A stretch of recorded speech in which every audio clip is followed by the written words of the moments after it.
చూస్తున్నారు S8 news. నమస్తే, welcome to S8 news. ముందుగా హెడ్లైన్స్. ఏటీసీలుగా ఐటీఐల అప్గ్రేడ్. మల్లేపల్లి ఐటీఐలో రేవంత్ రెడ్డి శంకుస్థాపన. మారిన పరిస్థితులకు అనుగుణంగా ఏటీసీలు ఏర్పాటు చేసినట్లు వెల్లడి.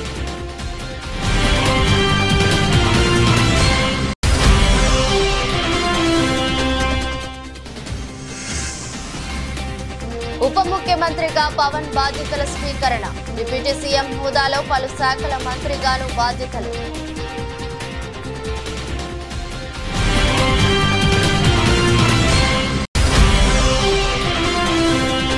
ఛత్తీస్గఢ్ విద్యుత్ కొనుగోలు విషయంపై కాంగ్రెస్ ప్రభుత్వానికి కౌంటర్ ఇచ్చిన మాజీ మంత్రి. విద్యుత్ కొనుగోలు చేసింది 7,000 కోట్లతో అయితే 6,000 కోట్లు ఎలా వెనవేసుకుంటారంటూ ప్రశ్నించిన జగదీష్ రెడ్డి.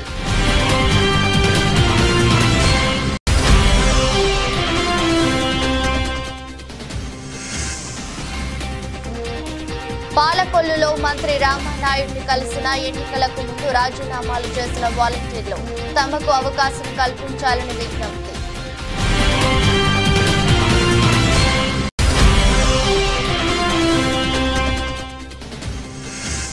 పావో నుర్మి గేమ్స్ లో నీరజ్ చోప్రాకు స్వర్ణ పథకం.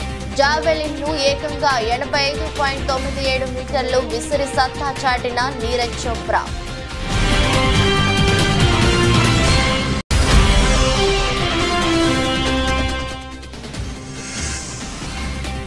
దేశీయ స్టాక్ మార్కెట్లో ప్రారంభ ట్రేడింగ్ లో హెచ్చుతగ్గులు. మొదటి గంట తర్వాత భారీ క్షీణతను నమోదు చేసిన మార్కెట్.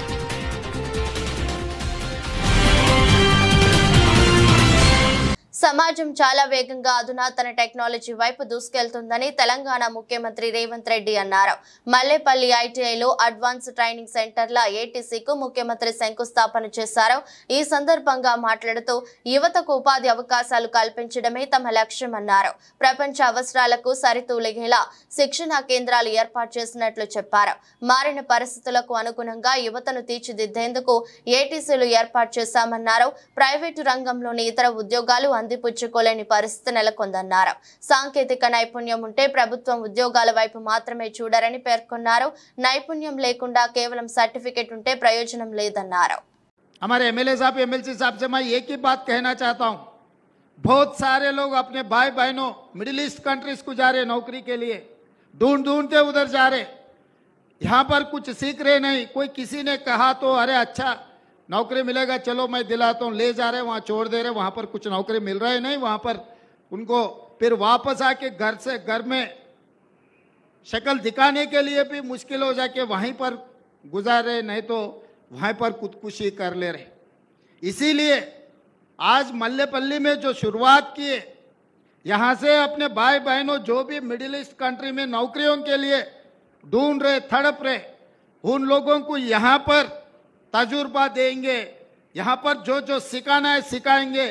इस देश से मिडिल ईस्ट कंट्री को कोई भी जाएगा, सरकार जिम्मेदारी उठाएंगे, उनके नौकरी के लिए भरोसा देंगे. उनको वहाँ पर कुछ भी तकलीफ आए तो तेलंगाना सरकार उनके तरफ से वकालत लेके उनके तरफ से हम लड़ेंगे.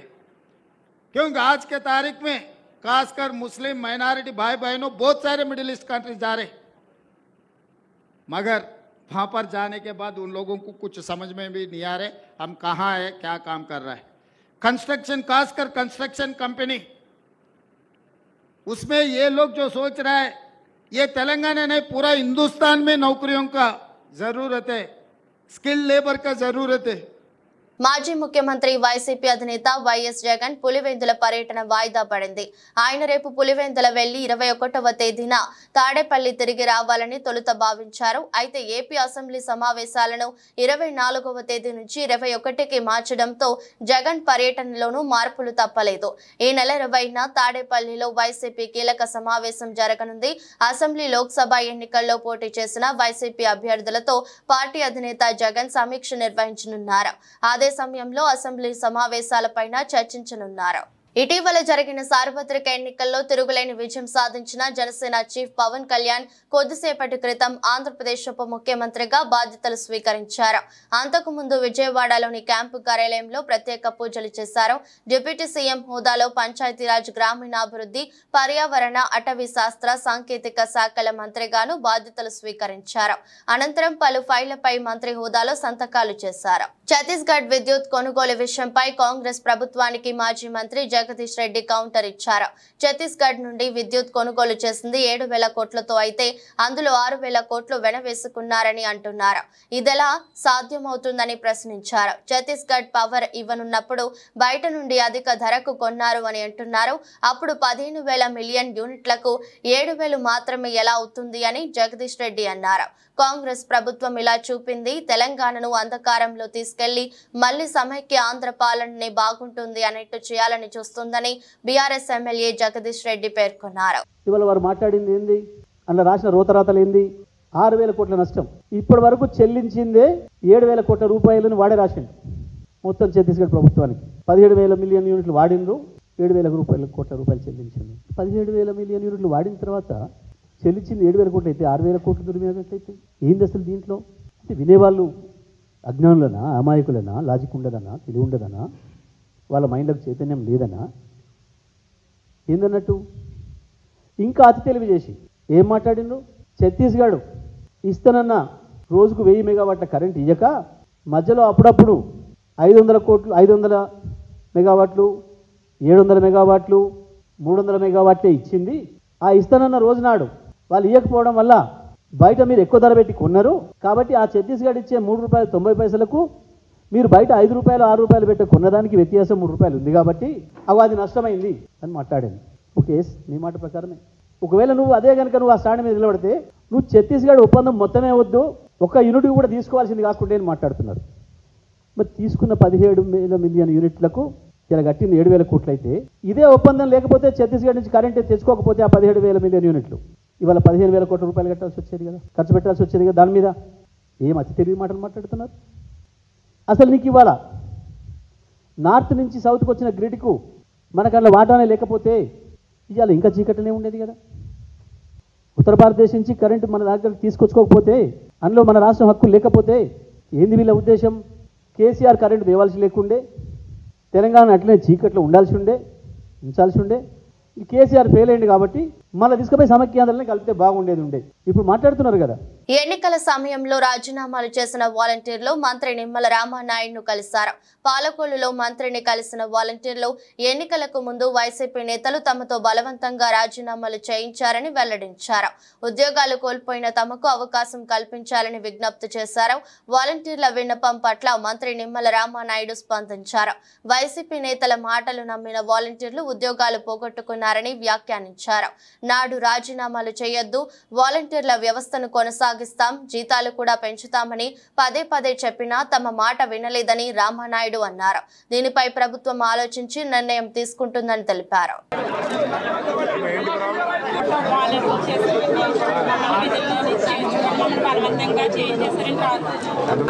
మరి మేము ఆ రోజు చెప్పాం కదా, ఇప్పుడు ఎవరు కూడా రాజీనామాలు చేయకండి, వీధి మీద పడకండి. జగన్మోహన్ రెడ్డి గారు 5 సంవత్సరాలు మీకు 5,000 రూపాయలు ఇచ్చి ఉపయోగించుకుని మీ జీవితాలు స్థిరపెట్టవలసిన వ్యక్తి రాజీనామాలు చేసి రోడ్డును పడేయమంటున్నారు. మళ్ళీ మేము వచ్చాక శాలరీలు పెంచుతాము, వ్యవస్థను కంటిన్యూ చేస్తామని చెప్పామా లేదా? అలాగే నేను కూడా గట్టిగా చెప్పాను కదా. మరి మా మాటలు నమ్మాలి కదా మీరు. వాళ్ళు బలవంతం చేస్తే, వాడు బెదిరించి చేస్తే మీరు కూడా మాకు కంప్లైంట్ ఇవ్వాలి కదా. నేను కూడా చెప్పాను ఆ రోజు, ఎవరినైనా బెదిరిస్తే కంప్లైంట్ ఇవ్వండి అని చెప్పాను. మీరు ఎవరు ఇవ్వలేదు. మరి ఏం చేయాలి చూద్దాం. మీరు అందరూ ఇంటింటికి వెళ్ళి ఏ వాలంటీర్ కలిసి నేను చెప్పినా కూడా మీరు ఎక్కడ కూడా పెట్టలేదు. అది ఏం చేయాలో చూద్దాం. మరి మాట్లాడి విన్నారు కదా. విన్నప్పుడు మీరు ఏం చేయాలి? మన ఎమ్మెల్యే గారు కంటే నమ్మకస్తులు మీకు ఎవరుంటారు ప్రపంచంలో? మీరు ఉన్నప్పుడు ఏం చేయాలి? మీరు వీళ్ళ మాటలు ఎక్కలేదు, ఎమ్మెల్యే గారు ఉన్నారు అని మాకు ఉండాలి. చేసింది కదా, ఎవరు చేయలేదు, మీరే చేశారు అనవసరంగా. ఇక్కడ టౌన్లో ఉంది, అక్కడక్కడే చేశారమ్మా, అందరూ చేయలేదు. ఇప్పుడు మీకులాగా స్టేట్లో చేసిన వాళ్ళు ఉన్నారు. అంటే ఇది పాలసీ మ్యాటర్, ఇది రాష్ట్రంలో ఏం చేయాలో ఆలోచిద్దాం. ఇటీవల జరిగిన ఎన్నికల్లో నవీన్ పట్నాయక్ పార్టీ బీజేడీ ఓటమి పాలైంది. ఒడిశాను సుదీర్ఘంగా పాలించిన నవీన్ సైతం ఓ స్థానంలో ఓడిపోయారు. గంజాం జిల్లాలోని హింజలి, బొలంగీర్ జిల్లాలోని కంటాబంజీ నుంచి పోటీ చేసిన ఆయన కంటాబంజీలో బీజేపీ అభ్యర్థి లక్ష్మణ్ బాగ్ చేతిలో ఓటమి పాలయ్యారు. హింజలి నుంచి గెలవడంతో ప్రమాణ స్వీకారం కోసం అసెంబ్లీకి వచ్చారు. ఈ క్రమంలో అందరినీ పలకరించి వెళ్తుండగా బీజేపీ ఎమ్మెల్యే లక్ష్మణ్ బాగ్ లేచి ఆయనకు నమస్కరించారు. అనంతరం తనను తాను పరిచయం చేసుకున్నారు. ఆ వెంటనే నవీన్ స్పందిస్తూ, ఓహో మీరేనా నన్ను ఓడించింది, మీకు అభినందనలు అని చెప్పారు. మాజీ సీఎం వ్యాఖ్యలకు సీఎం మోహన్ మార్షి, మంత్రులు, ఎమ్మెల్యేలు చిరునవ్వులు చెందించారు. తనను ఓడించిన అభ్యర్థిని పట్నాయక్ అభినందించడాన్ని చూసి ఒకంత ఆశ్చర్యానికి గురయ్యారు. వైరల్ అవుతున్న ఈ వీడియోపై నెటిజన్లు ప్రశంసలు కురిపిస్తున్నారు. ఇలాంటి ఆరోగ్యకరమైన రాజకీయాలు ఒక్క ఒడిశాకే పరిమితం కాకూడదని, దేశమంతా ఉంటే బాగుంటుందని కామెంట్లు పెడుతున్నారు.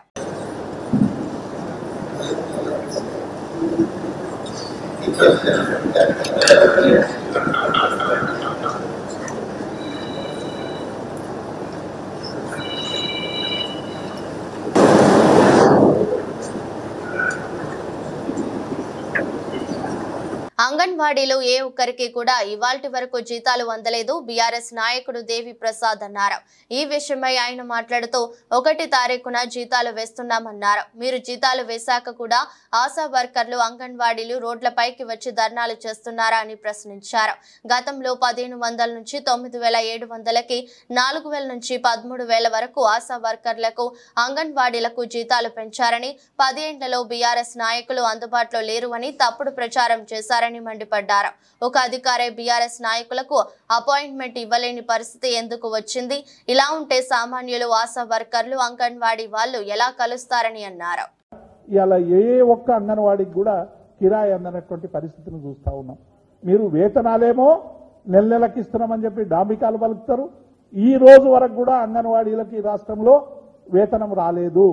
ఒక్కసారి చెక్ చేసుకొని కింది స్థాయి ఉద్యోగులకు న్యాయం చేసే విధంగా శ్రీధర్ బాబు గారు పనిచేయాలని మేము డిమాండ్ చేస్తా ఉన్నాం. జీవన్ రెడ్డి గారైనా ఇంకెవరైనా మాట్లాడినా ఒకసారి మీరు గతంలో ఏముండే ఇప్పుడు ఏముంది అనేటువంటి అంశాన్ని మీరు చూసుకోవాలని మేము విజ్ఞప్తి చేస్తా ఉన్నాం. 1500 నుంచి 9750కి ఆశా వర్కర్లకు కానీ, 4000 నుంచి 13,850 వరకు కూడా వేతనాలు పెంచడం. మీరు పెంచుతామన్నారు, పెంచండి. ఇలా ఆశాలు అడుగుతా ఉన్నారు, వేతనాలు పెంచమని అడుగుతా ఉన్నారు, అంగన్వాడీలు అడుగుతా ఉన్నారు. మరి అనేక వర్గాలు ఇలా రోడ్ల మీదకి వస్తూ ఉన్నాయి. జీతాలు వచ్చినా కూడా ఆశాలు వచ్చి ఇక్కడ ధర్నాలు చేస్తున్నారా? అంగన్వాడీలు వేతనాలు వచ్చినా కూడా ఈ ప్రభుత్వం మీద బురద చల్లుతున్నారా? కాబట్టి ఈ విషయాలన్నీ కూడా గమనించాలి. హరీష్ రావు గారు అందుబాటులో ఉండరు, ఏ వర్గానికి 10 ఏళ్లలో అందుబాటులో లేరనేటువంటి మరో అభూత కల్పన కూడా వారు మాట్లాడుతూ ఉన్నారు. ఒక్కసారి శ్రీధర్ బాబు గారు కానీ, మాట్లాడినటువంటి వాళ్ళు కానీ నిత్యం హరీష్ రావు గారి దగ్గర ఒక ఇంటెలిజెన్స్ పెట్టి ఎంతమంది వస్తారు, ఎవరిని కలుస్తారు బీఆర్ఎస్ నాయకులు అనేది మీకు తెలుసు కదా. రోజు వందలాది మంది ఈ రాష్ట్రంలో ప్రభుత్వంలో ఉన్నప్పుడు ప్రభుత్వం దగ్గర సమస్యలు కావాలని వచ్చిండ్రు. ఆ సమస్యలు పరిష్కరించేటువంటి ప్రయత్నం కేసీఆర్ నాయకత్వంలో చేసినాం. ఇప్పుడు ప్రతిపక్షంలో ఉన్నప్పుడు, ఒక బాధ్యతాయుతమైనటువంటి ప్రతిపక్షంగా ఉన్నప్పుడు మేము కూడా అనేక సమస్యలు పరిష్కరించేటువంటి ప్రయత్నం చేస్తా ఉన్నాం. కాబట్టి మీరు ఇప్పటి వరకు ఈ విషయాలు ఏవి కూడా ఎట్లయిపోయిందంటే, ఇవాళ ఈ రాష్ట్రంలో ముఖ్యమంత్రి గారు గలవరు, లేకుంటే ఇంకొక ఆయన గలవరు అని చెప్పి చాలా మాట్లాడింది. ఇవాళ మా స్వయాన భారతీయ రాష్ట్ర సమితి 10 రోజులుగా మేము చీఫ్ సెక్రటరీ అపాయింట్మెంట్ కోసం అడుగుతా ఉన్నాం. 10 రోజుల నుంచి మా పార్టీ కార్యాలయం సంప్రదిస్తుంటే కూడా సిఎస్ నుంచి జవాబు లేదు. జగన్ నిర్వాకం వల్లే పోలవరం నాశనమైందని సీఎం చంద్రబాబు నిన్న ప్రాజెక్టు సందర్శన అనంతరం తీవ్ర స్థాయిలో ధ్వజమెత్తారు. దీనిపై నీటిపారుదల శాఖ మాజీ మంత్రి అంబటి రాంబాబు నేడు మీడియా సమావేశం నిర్వహించారు. జగన్ పోలవరం ద్రోహి అని ఎల్లో మీడియా తప్పుడు కథనాలు రాస్తుందని, కానీ చంద్రబాబే నిజమైన పోలవరం ద్రోహి అని విమర్శించారు. 2018లోపే పోలవరం పూర్తి చేస్తామని చెప్పిన చంద్రబాబు ఎందుకు పూర్తి చేయలేకపోయారని అంబటి రాంబాబు ప్రశ్నించారు. చంద్రబాబు పోలవరం ప్రాజెక్టును అడ్డం పెట్టుకుని డబ్బులు సంపాదించాలని చూశారని, ఇప్పటికైనా చంద్రబాబు చేసిన తప్పులను గుర్తించాలని హితవు పలికారు. మేము పూర్తి చేసినటువంటి కాఫర్ డ్యామ్ మీదే నిన్న చంద్రబాబు నాయుడు గారు బస్సు వెళ్ళింది. మేము పూర్తి చేసినటువంటి స్పిల్వే మీదగానే చంద్రబాబు నాయుడు గారు బస్సు వెళ్ళింది. వాళ్ళు ఏ కాఫర్ డ్యాములు పూర్తి చేయలేదు, స్పిల్వే పూర్తి చేయలేదు. మేము దానికి ఒక రూపం ఇచ్చినటువంటి వ్యక్తులమని కూడా ఈ సందర్భంగా మనవి చేస్తున్నాను. ఏ విధమైన తప్పిదము లేదని ఆ పత్రికలు కూడా గమనించాలని. సరే, జగన్మోహన్ రెడ్డి గారి మీద మీరు రోజు బురద జల్లుకోండి, మాకేం అభ్యంతరం లేదు. ప్రజలు దాన్ని గమనిస్తారు. పోలవరం విషయంలో చంద్రబాబు నాయుడు చేసిన తప్పిదాన్ని చంద్రబాబు నాయుడు గారు ఇప్పటికైనా గమనిస్తే మంచిది అని నేను ఈ సందర్భంగా మీ ద్వారా, మీడియా ద్వారా వారితో మాట్లాడుతున్నానని కూడా మనవి చేస్తున్నాను.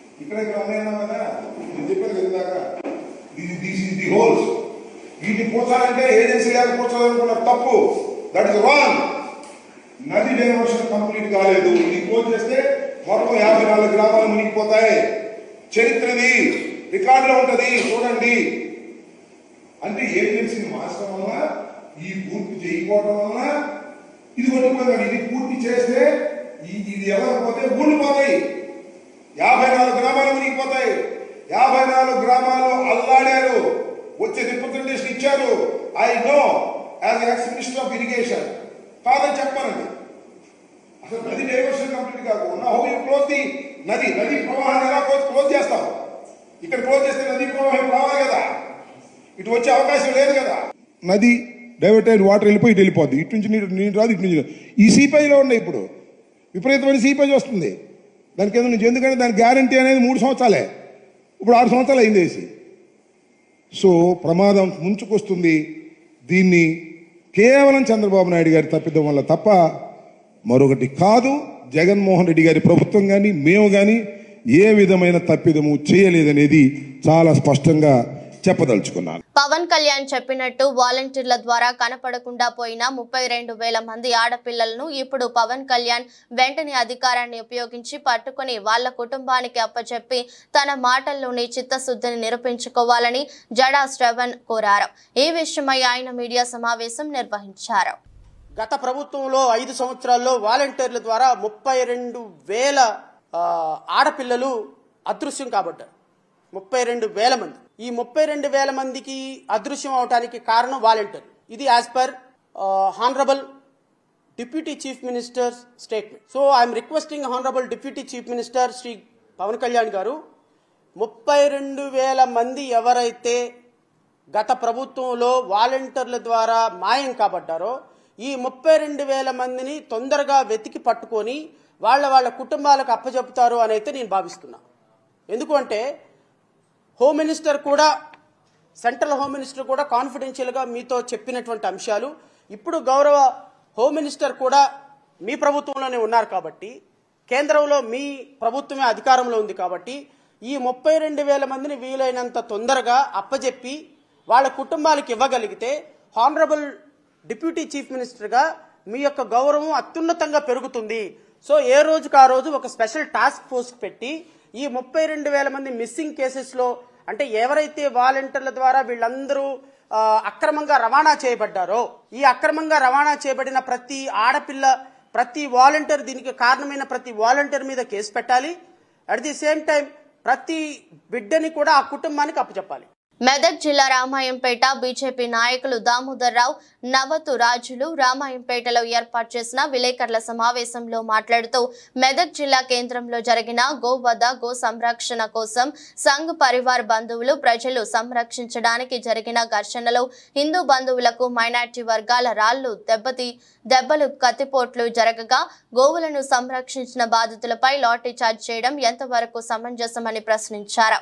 హిందువుల పవిత్ర దైవంగా భావించే గోమాతను చట్టవిరుద్ధంగా సుప్రీంకోర్టు ఇచ్చిన ఉత్తర్వులను కూడా ఖాతరు చేయని వారిపై చర్యలు తీసుకోకుండా గోవులను కాపాడిన వారిపై కేసులు పెట్టడం కాంగ్రెస్ ప్రభుత్వం, పోలీసులది సరికాదన్నారు. అసలు సమస్య మాట్లాడవలసిన రామాయంపేట కాంగ్రెస్ నాయకులు హిందువులపై ఏమాత్రం జాలి చూపించకుండా మైనార్టీ వర్గాలకే వత్తాసు పలుకుతూ ప్రెస్ మీట్ ఇచ్చారన్నారు. ఐకమత్యం లేని కాంగ్రెస్ పార్టీ 3 చోట్ల వేరువేరు వర్గాలతో మెదక్ ప్రజలు ఐకమత్యంగా ఉండాలనుకోవడం హాస్యాస్పదమన్నారు. ఆయన మాట్లాడింది సరియైన విధానమే అయినా ముస్లిం మైనార్టీల ఓటు దండుకోవడానికి హిందువుల మనోభావాలను దెబ్బతీస్తున్నాయన్నారు. ఈ రోజు హిందువుల ఆరాధ్య దైవం అన్నటువంటి గోమాత హిందువులకు తల్లి లాంటిది ఆవు. అటువంటి ఆవులను సుమారు 70 ఆవులను ఈ యొక్క ముస్లిం సోదరులు రంజాన్ పండుగ కోసము బక్రీద్ పండుగ కోసము వాటిని తీసుకొని వస్తుంటే ప్రొటెక్ట్ చేయడం విషయంలో వెళ్తే హిందూ సోదరుల పైన రాళ్ల దాడి, అదేవిధంగా కత్తులతో, అదేవిధంగా కేసులు, లాఠీచార్జ్ అవన్నీ కూడా జరిగిన విషయాన్ని నిన్న ప్రెస్ మీట్లో ఎక్కడ కూడా కాంగ్రెస్ నాయకులు ఎక్కడ కూడా ప్రస్తావించలేదు. కేవలం మైనార్టీ సోదరుల మెప్పు కోసం మాత్రమే నిన్న ప్రెస్ మీట్ ఏర్పాటు చేసిర్రు.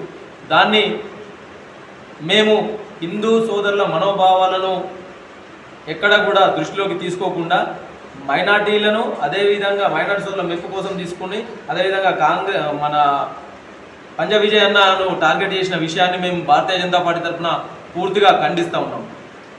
ఎందుకంటే ఈరోజు ప్రపంచ దేశాలు, మన దేశం కాకుండా ప్రపంచ దేశాలన్నీ కూడా మన సంస్కృతిని, మన హిందూ సంస్కృతిని, మన తల్లి గోమాతను ఆరాధ్య దైవంగా పూజిస్తున్నాం. ఈరోజు వాళ్ళు ప్రధానంగా ఈ యొక్క కుట్రలను ప్రధాన కారణం భారతీయ జనతా పార్టీ అని సంబోధించారు.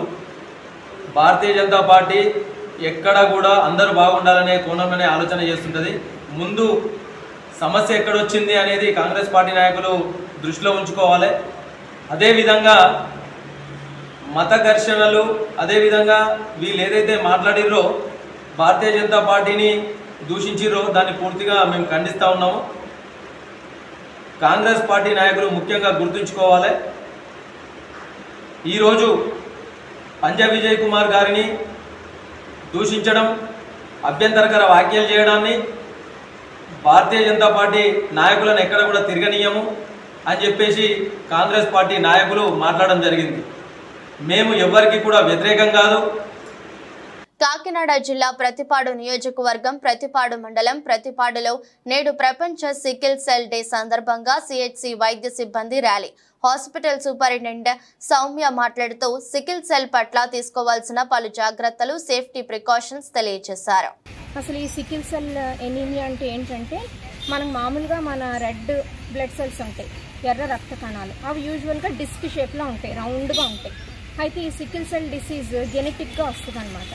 అయితే ఈ షేప్లోకి వెళ్ళిపోతాయి, ఒకసారి షేప్లోకి అయిపోతాయి, ఇలాగా కొడవల షేప్లోకి ఈ డిస్క్ షేప్ కాస్త ఈ కొడవల షేప్లోకి వెళ్ళిపోతాయి.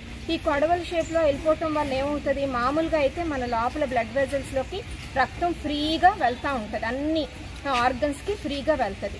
ఇలా అయిపోవటం వల్ల ఏమవుతుందంటే దాని ఫ్లెక్సిబిలిటీ తగ్గిపోయి ఎక్కడికక్కడ మామూలుగా 120 రోజులకి మన రెడ్ బ్లడ్ సెల్స్ మళ్ళీ కొత్తవి ఉత్పత్తి అవుతూ ఉంటాయి. కానీ ఇలా అయిపోవటం వల్ల ఏంటంటే దీని లైఫ్ స్పాన్ కూడా తగ్గిపోయి తొందరగానే బ్రేక్ అయిపోతూ ఉంటాయి అన్నమాట. ఈ బ్రేక్ అయిపోవటం వల్ల ఏమవుతుంది, మనకి శరీరంలో ఉన్నటువంటి ఆర్గన్స్కి సరైనటువంటి ఆక్సిజన్ అందదు. ఆక్సిజన్ అందకపోవటం వల్ల ఏమవుతుంది, ఆర్గన్స్ అన్నీ కూడా డ్యామేజ్ అవుతాయి. హీమోగ్లోబిన్లో ఉండేటువంటి చైన్స్లో ఇది జెనెటిక్గా ఉండేటువంటి డిఫార్మిటీ అనమాట, జెనెటిక్గా వచ్చేటువంటి డిసీజ్. సో దీనికి మనం ఎందుకు ఇంత అవేర్నెస్ క్రియేట్ చేస్తున్నాము అనంటే మనకి చిన్నపిల్లల్లో పుట్టినప్పుడే వస్తుంది, అలాగా తల్లికి తండ్రికి ఉంటేనే బిడ్డకు వస్తుంది. బీహార్లో షాకింగ్ ఘటన వెలుగు చూసింది.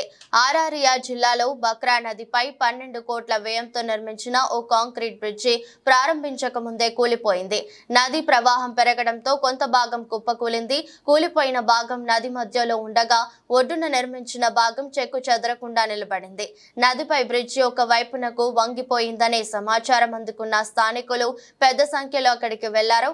అందరూ చూస్తుండగానే క్షణాల్లోనే బ్రిడ్జి విరిగిపోయి నీటిలో పడింది. ఇందుకు సంబంధించిన దృశ్యాలను స్థానికులు తమ సెల్ ఫోన్లలో బంధించారు. ఈ ఘటనలో ఎవరికి గాయాలు కాలేదు. కాగా కుర్సకాంత శక్తి ప్రాంతాల మధ్య ప్రయాణ సౌలభ్యం కోసం ఈ బ్రిడ్జి నిర్మించారు. కనీసం ప్రారంభోత్సవం కూడా కాకముందే బ్రిడ్జి కూలిపోవడంపై శక్తి ఎమ్మెల్యే విజయ్ కుమార్ విస్మయానికి గురయ్యారు. నిర్మాణ సంస్థ యాజమాన్యం నిర్లక్ష్యం కారణంగానే ఈ బ్రిడ్జి కూలిపోయిందని విచారణ జరపాలని ఆయన డిమాండ్ చేశారు. జూనియర్ ఎన్టీఆర్ నటిస్తున్న భారీ యాక్షన్ ఎంటర్టైనర్ దేవరా మీదే ప్రస్తుతం అందరి దృష్టి ఉంది. RRR తర్వాత వస్తున్న తారక్ సినిమా కావడంతో ప్రేక్షకులు అభిమానులు ఈ సినిమా కోసం ఆసక్తిగా ఎదురు చూస్తున్నారు.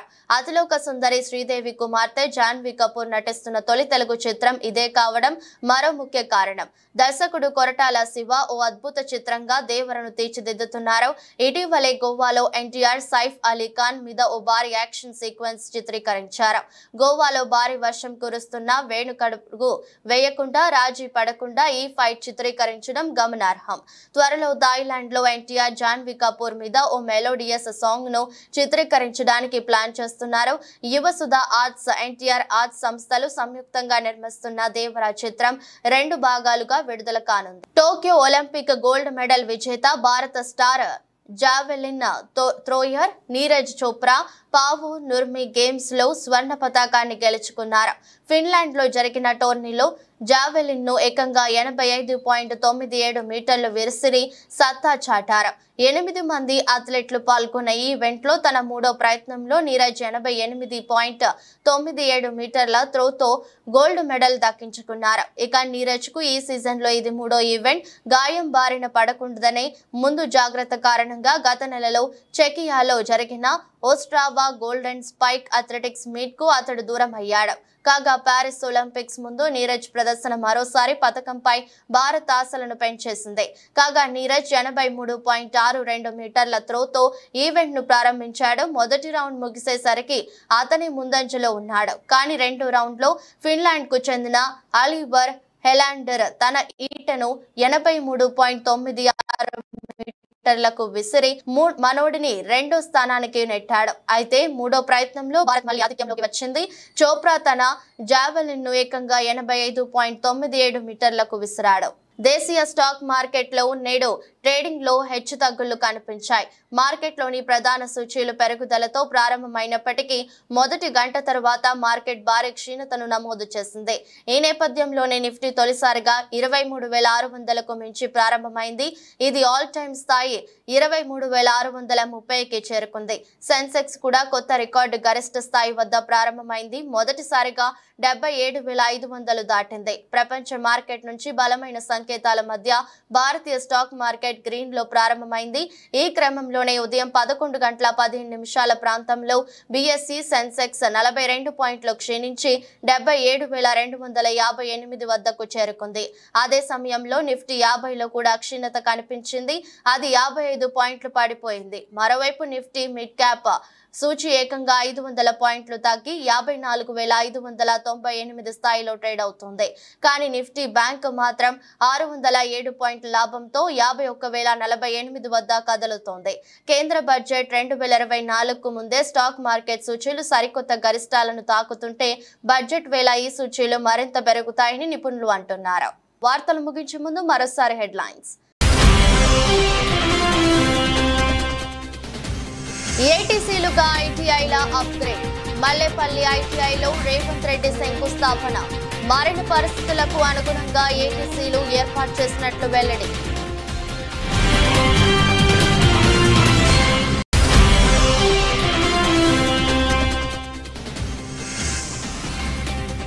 ఉప ముఖ్యమంత్రిగా పవన్ బాధ్యతల స్వీకరణ. డిప్యూటీ సీఎం హోదాలో పలు శాఖల మంత్రిగాను బాధ్యతలు.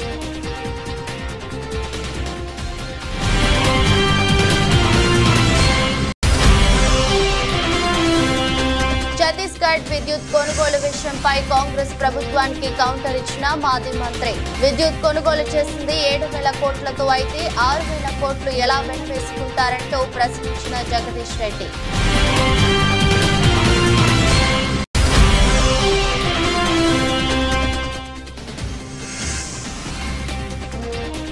పాలకొల్లులో మంత్రి రామానాయుడిని కలిసిన ఎన్నికలకు ముందు రాజీనామాలు చేసిన వాలంటీర్లు తమకు అవకాశం కల్పించాలని విజ్ఞప్తి.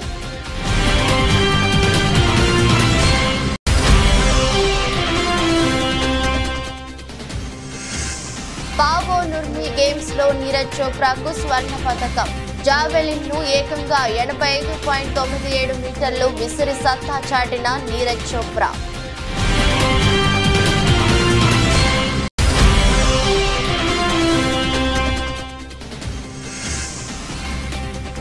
దేశీయ స్టాక్ మార్కెట్లో ప్రారంభ ట్రేడింగ్ లో హెచ్చుతగ్గులు. మొదటి గంట తర్వాత భారీ క్షీణతను నమోదు చేసిన మార్కెట్.